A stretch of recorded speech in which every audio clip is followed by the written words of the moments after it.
So, good afternoon. Welcome, everybody, to the latest episode of The Renny Show with me, Rachel, and with Jenny. Hi, Jenny. Hi, good afternoon, everybody. I hope everybody is feeling hale and hearty, fine and fit on this it's a slightly grey day, a bit chilly round the edges. Just a It's little definitely bit. December, isn't it? Yeah.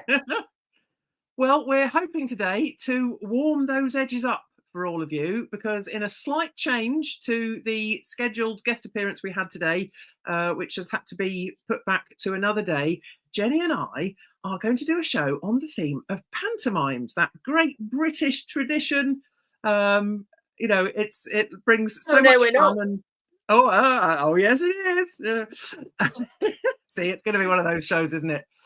So strap Yeah. yourselves in, folks, because it could be a crazy one. So we're going to talk all things pantomimes, and I suspect there will be some quite interesting things that potentially come out of this. So yeah, let's go Well, for it. I I thought in light of our last minute flexibility that I have written it down because I don't think I could do this off by heart, but I will read it to you. Oh, So pantomime, did you know that pantomime has its roots in 16th century Italian entertainment? Um, wow. and dance and music and acrobatics and tumbling and a cast of stock characters that were all mischievous. And our current kind of pantomime owes much to Victorians, those fabulous Victorians, whose innovations included outlandish costumes, comedy, celebrity cameos, and audience participation. And we love a bit of audience participation, don't we? Oh Um, no, we don't. and oh yes, we do. Let's behind you. All of those. So those additions really kind of cemented um into that popular art form into the pantomimes that we love and know today. And it wasn't until after 1843, when theatre licensing restrictions were lifted, that they were allowed to use words. So a lot of it early on was silent.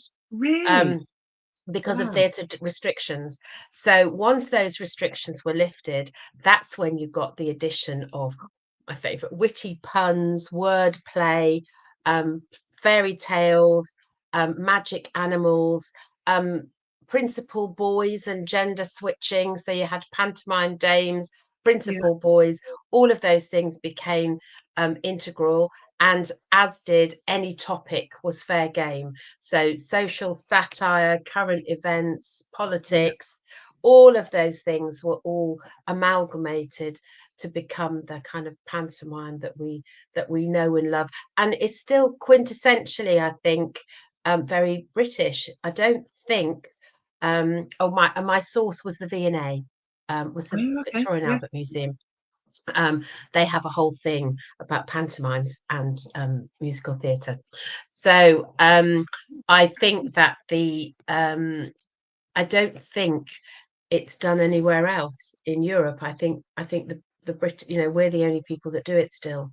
Yeah, I feel that that's the truth. Must admit, I was thinking once we decided to do this as a theme, does anyone else do it? And I wasn't 100% sure, but I don't think anyone else does. I've not heard that anyone else does. So yeah, and I thought I'd wear my sparkly jingly bell Christmas earrings in honour of our festive theme today as well. Okay, well, thank you for sharing that, Jenny, because that's fascinating. I've definitely learned something. Every day's a school day and all that. So if you're listening, then please do put comments in. Let us know that you're there. If you've got any questions or anything you want to add, do let us know and we will include you in the conversation. So without further ado, let's dive in. So my first question for you, Jenny, have you ever appeared in a pantomime? Do you know, I have. Oh, love it. It was a very long time ago. Okay. It was when I lived in Iraq. I lived in Baghdad for a few years as Yeah. a teenager, and they used to put on the kind of expats, multiple expats in those days, and they used to put on a pantomime, an amateur Amdram pantomime every year. And on this, this is quite a pantomime story now I think about it. I had flown out for my Christmas holidays and was involved in painting the scenery Okay. and backstage stuff, which I was absolutely happy with. And then at the last minute, the Good Fairy, I can't even remember what the title of the pantomime was, but as at the last minute, the Good Fairy had an attack of what was commonly known in those days as Baghdad belly, and was unable to leave the house with so they asked me if I would step in Okay. at the last minute, which was utterly terrifying and just completely not something I'd even thought about ever doing. But I think I was the only person who was still left standing at that point. So and I only had to do one performance, so it was all right. Yeah. But yes, I was probably a very dodgy Good Fairy, completely ad-libbed, because it was literally within an hour's notice. So there was no time. Right. There was there was no time. So if in doubt, they said just wave your wand, which is what I did. There was a lot of wand waving and Yeah. not a lot of words. But the show must go on. Absolutely. What about you, Rachel? Well, funnily enough, the answer is yes here too. So when I was 16, GCSE year, I wonder if I was 15, it might have been the year before, but it was whichever year that we did our work experience at school. And one of the things, a few of us got together and decided to do extra on top of that. And so we got together and we created a pantomime that we then took to local infant schools to perform, including like the infant school where I'd gone. And it was just great fun because obviously you can just be so over the top, can't you? There's kind of, obviously it's supposed to be funny, and hopefully we were funny. I can't even really remember a great deal what it was about. Oh, and there's a lovely comment here from Karen Walters. You are still a good fairy, lovely Jenny. And absolutely true, Karen. I'm right with you. So yeah, we were actually acknowledged for it in terms of an award that we got at school, because we did our work experience, we did some community work, which was this pantomime, and there was something else as well. So we all got this award, which was really nice. And then a few years ago, in a networking meeting of all places, for our Christmas, our last meeting before Christmas, this was before the pandemic, three of us decided we were going to perform a little pantomime skit. And one of the chaps, David O'Brien, if he's listening, or if any of you know him, he's a long-time performer in amateur theatre, and he's fantastic. So he wrote a little short, sort of 5-minute panto skit, and we had not long to learn it, and it was all a bit crazy, but that added to the fun. So yeah, it was definitely good fun. Oh dear. Happy memories. Terrifying and good fun at the same time. Yeah. Definitely. Well, my first question for you, Rach, is what do you love most about the genre that is pantomime? I think there's something very freeing about pantomime, because there's no holds barred in terms of, like you said before, there's men playing women, women playing men. It's that kind of anything goes mentality, and the fun element. I can remember seeing pantos as a kid where there's loads of innuendos, but that all goes straight over your head. You haven't got a clue as a kid. It's not till you're an adult and you go back and watch them. Oh, and you're all laughing, and the kids are like, "Oh, what does that mean?" Or it just goes straight over their head. So I think the fun factor, and that it's always so silly, because the dame is usually a really vibrant, bright, crazy, silly character, which on the one hand seems a bit mean that we're then laughing at that person, but then that's the point.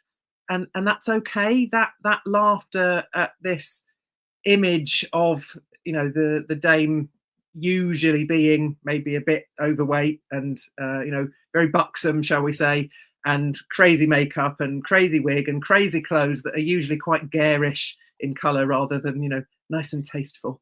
But it's okay. It's an outlet for people to be able to laugh together at silly things, and I just think that's a really, really positive thing. What about for you? I think, yeah, all of that. I mean, Pantomime Dame would be the thing that you wanted to play, wouldn't it? Because the Of course. costumes were Yeah. the intricacy of the set design and the cleverness. I think for me, it's the Yeah. cleverness of the writing, the way Yeah. that it's multi-level, as you describe, and the ingenuity and creativity of the costumes, particularly um the dame, but also that the animals that they have, and that Yeah. it's the ingenuity of it all. And I love I love it more as an adult than as a child. I was always Yeah. terrified they were going to pick me because I didn't want to go on the stage. There Yeah. was that thing, isn't there, that you desperately don't want them to pick you because you don't want to make a fool of yourself. On the other hand, you You desperately also do desperately want want to to be pick. picked. Yeah. But I think that the joy of the all of those phrases that we, oh no it isn't, oh yes I Yeah. want you to Yeah. shout out behind, it's behind you, what I can't it's completely inane. And it's just hilarious, and these children get it's behind you, it's Yeah. behind, oh it is, oh yes it is, all of that stuff.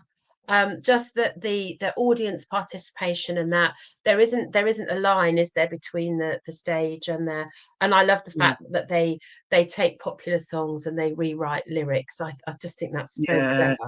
clever. So the wit and the ingenuity of the script is just is amazing. I love that. Yeah, and I think it's one of those great opportunities to release the inner child. You know, I posted about this last week.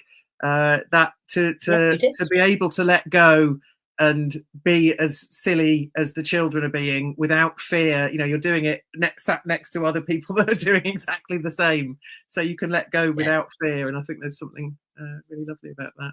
Yeah. And there is that multi-generational as well. You Yeah, mentioned it about that, obviously the innuendo, but there's also that opportunity for, grandparents, parents, children, all exactly. ages. It's one of those things that appeals to great. So it's a real connector, isn't it? Connector of generations, which I also love.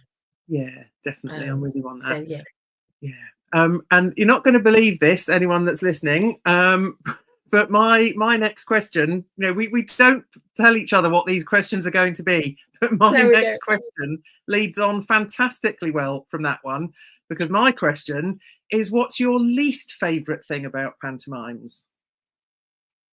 So opposite end of the As a spectrum. child, yes, as a child, some of the bigness, the Yeah, huge kind of caricature was a bit scary. So clowns, I think I unwittingly, probably on a sort of subconscious level, I think I recognize that sometimes clowns, although being made fun of and appearing to love the whole slapstick, there's a kind of inner sadness, isn't there? There's a yeah, pathos about clowning sometimes. And so sometimes I think, as a small, again, because children are just a bundle of feeling, aren't they? They don't they yeah, don't feel, they haven't learnt to filter it. So I think I was somehow, I connected to that without knowing why. So yeah, sometimes it was a bit overwhelming, that kind of the caricaturing. yeah, definitely. And I think that for some children, and much of it depends on age, but also personality. For some children, they find the villain actually really scary. And, you know, when you look Mm. at it from an adult perspective, the villain is actually, I mean, you know, they're not actually scary. They're usually a bit ridiculous, you know, in the way they act and the things they say. But for very little children, you can see exactly why that would be perhaps a bit overwhelming and a bit scary, you know, and some Mm. children don't like going to pantomimes. I mean, my memories are always that I really enjoyed going. I don't particularly remember any awful things. I mean, I don't know, my mum might be able to remind me of anything, I'm not sure. But, you know, I think my memories of it are generally very good. I think the one thing I would say these days, my least favourite thing, is water pistols, because there's always water at pantomimes, isn't there? And depending where you sit, you're going to get wet. Again, you know, it's all part of the fun, and skin's waterproof, isn't it? So, you know. Unless you're, I suppose, unless you're in the gods, then you're all right, Yes. aren't you? Up in the back, up high in the back Yeah. seat. That was also something our least favourite. If you were really, if you were late getting tickets, Yeah. some of those theatres are quite steep, Yeah. and so you're sitting there thinking, oh, it's a long way down. Yeah. Sort of holding on to And your seat. Yeah. yeah, it's a bit scary that you were so far away. So that would be the other thing. Love it. So, funny enough, my next question is to say that obviously pantomime has become a term that kind of can also describe chaotic nonsense at work. Yes. So, so my next question is, what's your experience of real life pantomime? Anything Ooh, I you'd like like to it. share? Real life pantomime. Oh, goodness me. I'm sure we've probably all got lots of examples in the workplace of real life pantomime. So that's a really interesting one. I'm just trying to think of specific examples. I mean, I suppose in the sense of the work environment stuff, the word pantomime, the meaning changes. It becomes all a bit more serious, doesn't it? Because pantomime is Hmm. generally, you know, very light-hearted and silly.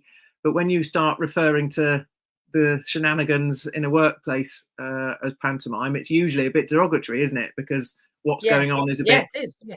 is either a bit crazy or Slapstick.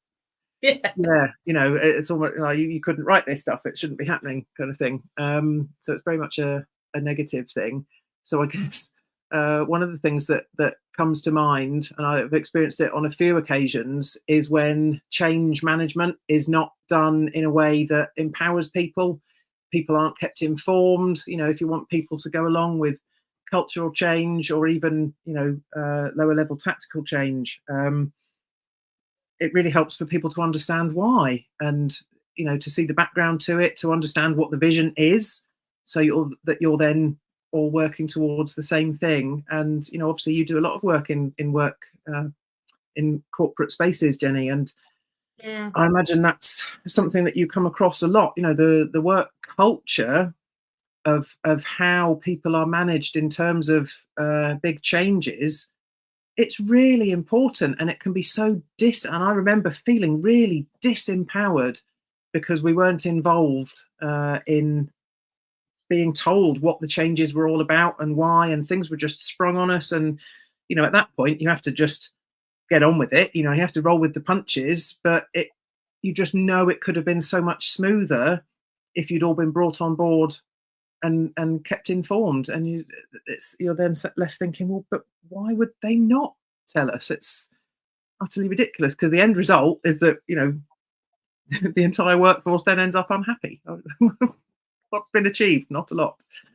So yeah, I think there's probably quite a lot of that goes on. What's your experience? I think it's the as you said earlier, that those characters, so personalities and characters can be quite forceful, can't they? Yeah. And sometimes they can what works in a pantomime is because everybody's working together and people have their own roles.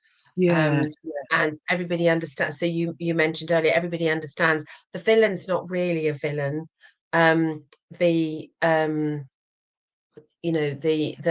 the good fairy, well, of course she does magic, in case any children are listening, but those roles are clearly defined and everybody kind of knows And I think the danger in real life pantomime is that those roles haven't been clearly defined, Yeah. and that there can be a lot of misunderstanding caused by those roles not being clearly defined, and people not understanding necessarily what those roles might be, or really understanding. You can get a lot of conflict, can't you? So Yeah. that the fight scenes in pantomime are, play fighting. In Yeah. real life, they can be, conflict can result as a because people don't understand personalities, or they don't really like each other. It can be it can be a bit of a free for all. So I think, along with really clear, we talked about how fabulous the playwriting, the screenwriting, the Yeah. script was. So I think, in a real life pantomime, being having a good script, clarity Yeah. around roles, Absolutely. and who's doing what is really, really helpful. Yeah, absolutely. And that completely speaks to the example I gave as well about change management. It's exactly that. If we'd been given a script, if we'd been given a clearly defined role, we would have all known where we stood, and we all then pulled together in the same direction, which, Yeah.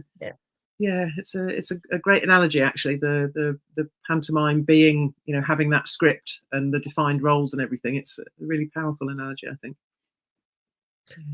Who knew? You see, I love the fact that we never, obviously, the whole point of the whole premise of the show is that these Yeah. questions are live, unrehearsed. Everything's unrehearsed because it's about, in the being in the moment. Yeah. But I love the way that they so often, Yeah. They just segue story together. It's together. brilliant. Yeah, yeah. Oh dear. Okay.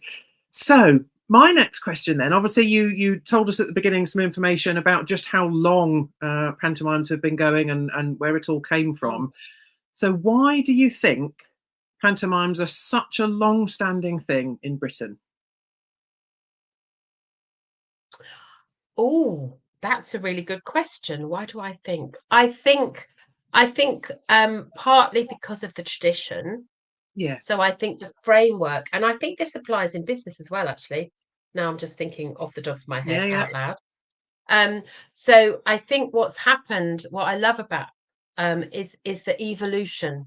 So things have it started in it had a particular shape back in the 16th century, Yeah. and it was essentially mime. So it was silent, and the music was added later, Right. um, and then as rules changed, and every generation added, it's that fabulous. I think, one of the things this country is really good at is creativity and innovation. So Yeah. I think we love taking something and going, oh, what could we do with it? Could we make it bigger? Could we make it bolder? Could we do this with it? Could we do that? And I think it's a real testament to the creative arts that people Yeah. said, oh, we could do this. And obviously some of the things I read but didn't include were things like set design and the technical. There were some amazing things that happened, Yeah. the technology. So as technology moved along, there was amazing set design and technical wizardry. I remember once going to see, it was pantomime in Coventry, at Yeah. the theatre in Coventry when I was little, and it had Anita Harris in it, and there Oh, was a wow. flying carpet. I think it was Aladdin. Yeah. Um, and there was a flying carpet, and this carpet was supposed to come across the stage, and Yeah. then it was supposed to fly up high, and it got stuck. Oh no. So poor Anita flew in to the middle of the stage, and she was supposed to rise up, and she was doing this with her hands at the side of the stage, kind of signaling Yeah. desperately to the people in the wings that her carpet got stuck. So I think the reason that and of course we all thought it was hilarious. Nothing better is there than something going Yeah. wrong. Um, So we all, I think that innovation and the way that you can grow it, and every generation makes it its own, and there isn't one way of doing it. There's lots of, there's everybody. My friend's son is in a pantomime this week, and it's Snow White and the Magnificent Seven. Oh, okay. So it has a cowboy theme. Yeah, I can imagine. Yeah. So every, and that's the thing, is that iteration, evolution, Yeah. creativity, all of that, but underlying that great British love of slapstick Yeah. and clever humor and plays on words and Shakespeare. He did the same thing, didn't he? That Yeah. kind of Yeah. clever use of language, and play. I think that's why it stood the test of time, and probably because it's not fixed. And as you said, anything goes. So there's a kind of inclusivity, isn't there, in the Yes. fact that anybody can have a go. Anybody Yeah. can have a go. Kids get up on stage. It can all go wrong. If it goes wrong, everybody just laughs even more. Exactly. It makes even more laughter, doesn't it, when things go wrong? Yeah. Yeah. So I think that and that sense of community and the things that we talked about, that intergenerational, Yeah. your granny takes you because they went, and you go because you take your children because you'd gone as a child and you loved it, and things have moved on. So yeah, I think that's why. Yeah, definitely. I'd absolutely agree wholeheartedly with all of that. And I think, for me, it says something that so many famous people want to be in pantomimes. TV stars, athletes, people that do serious jobs, perhaps the rest of the time.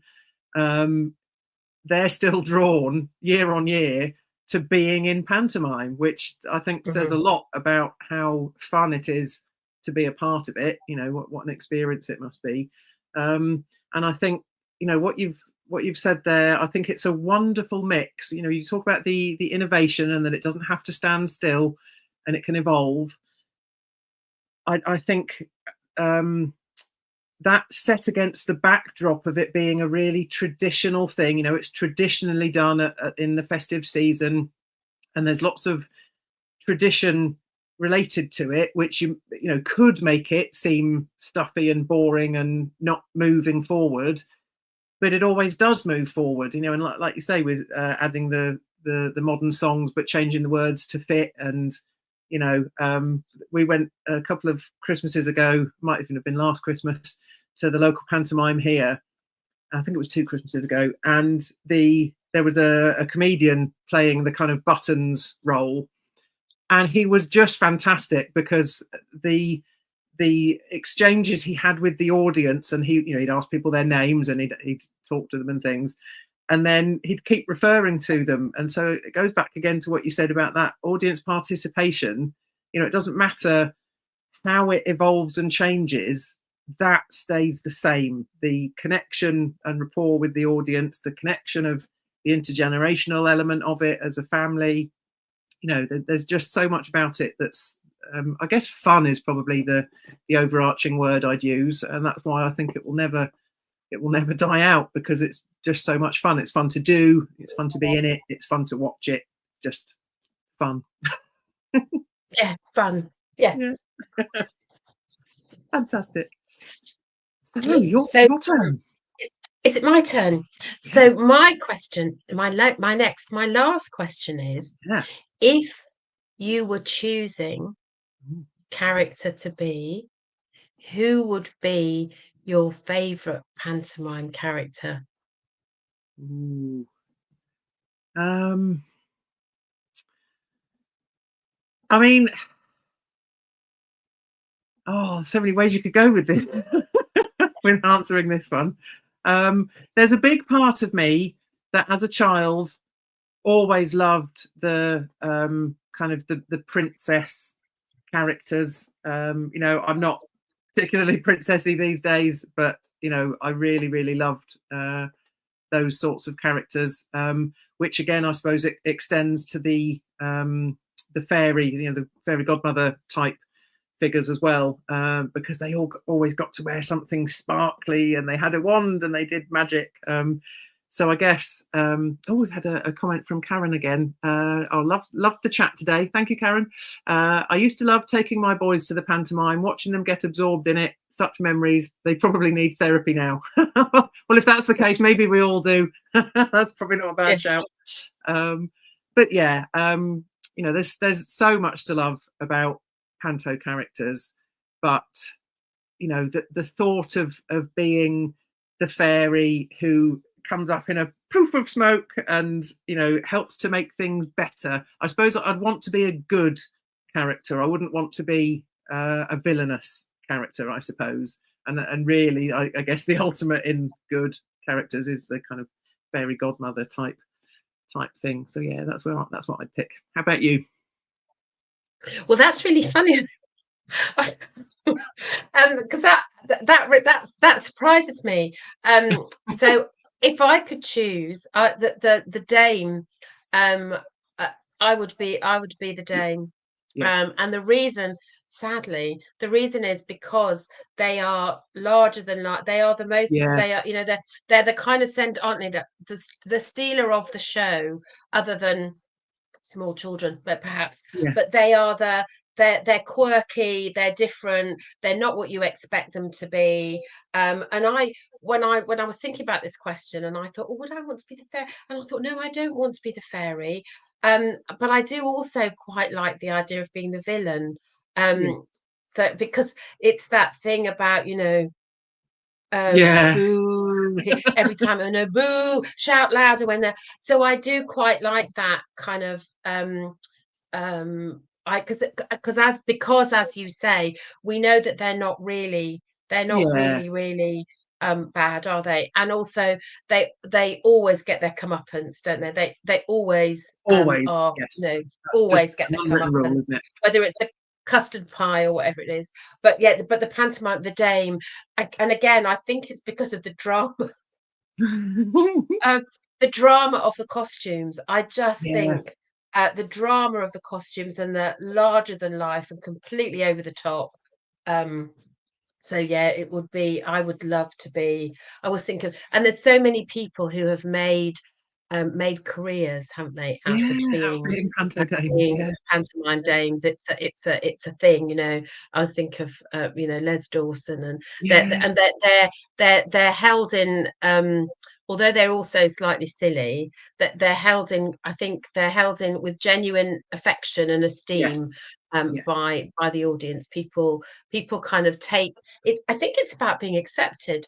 They are accepted for all of them, aren't they? That even when they're widow Twanky's bad tempered and a bit cross and under pressure, but they're accepted, and people kind of go with them. That you laugh with them, not always at them. Yes, very much. Yeah, and I think the engagement with the audience is much more in that kind of role than I think it's perhaps a bit more childhood me would want to be the fairy. Maybe adult me would actually prefer the bit where you get the rapport with the audience, being the dame.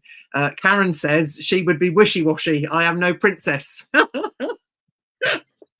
Oh, Karen, you are a princess. You are you're a queen.